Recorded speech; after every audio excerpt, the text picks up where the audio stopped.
Ballet Hispanico is going to have their third season at the Apollo Theater on November 23rd. And I'm here with the artistic director, Eduardo Vilaro. And we're going to talk about all the new works that they're going to do this season. And I think there's at least 3 new works that you're doing.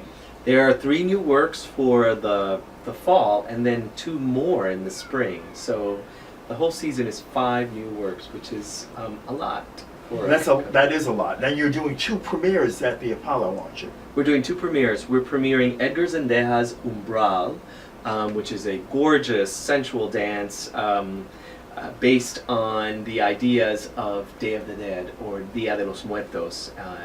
Edgar is Mexican, but he's living in Toronto these days, and he really wanted to capture some of the essences of Day of the Dead.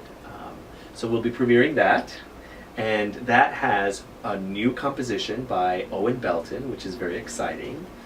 And then I will be premiering a new work currently titled Hogar, which means place or home.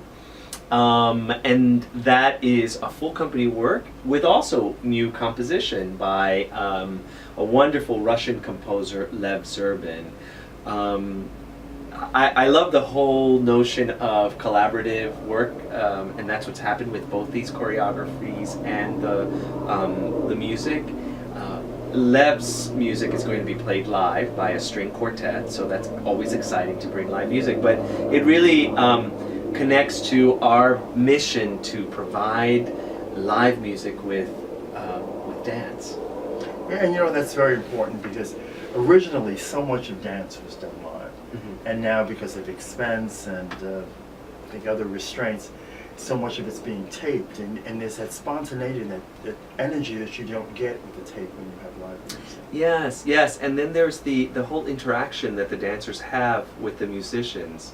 It becomes, you know, the music and the dance become a partnership. And the energies are fed off to each other, but also you find yourself in a different way of manipulating the space and the environment. It's so interesting to have that added wonder of working with live music. You know, the dancers now are accustomed to it because last year we had Paquito, and we've worked with Susana Baca, and we continue to work with live music. I'm excited that it can always be at the Apollo because it's such a wonderful place, and we've really connected to that community, and as we continue to reach out into all our communities, you know, that's where we want to be. So it's wonderful to be there. You know what I love about the Apollo? It's the way it's constructed. It's built like an old style opera house. Mm-hmm. The audience is very close, they go high, and the acoustics are really very good. Amazing. That means we have to have a singer, right? Yes. I think that's next. That's next. You know, when in watching the rehearsal, one of the things I always love to see how choreographers work, because everyone is his individual, it's a signature, and you have a way of working. This is the second time I've been able to grace your rehearsals, and you have a way of working where a lot of times you work without the music. You maybe you have the music in your head, or the music, you've heard it, or it's coming, mm-hmm. or you've suggested it to the composer, and then you start to create, and then the music comes sometimes after that. Mm-hmm.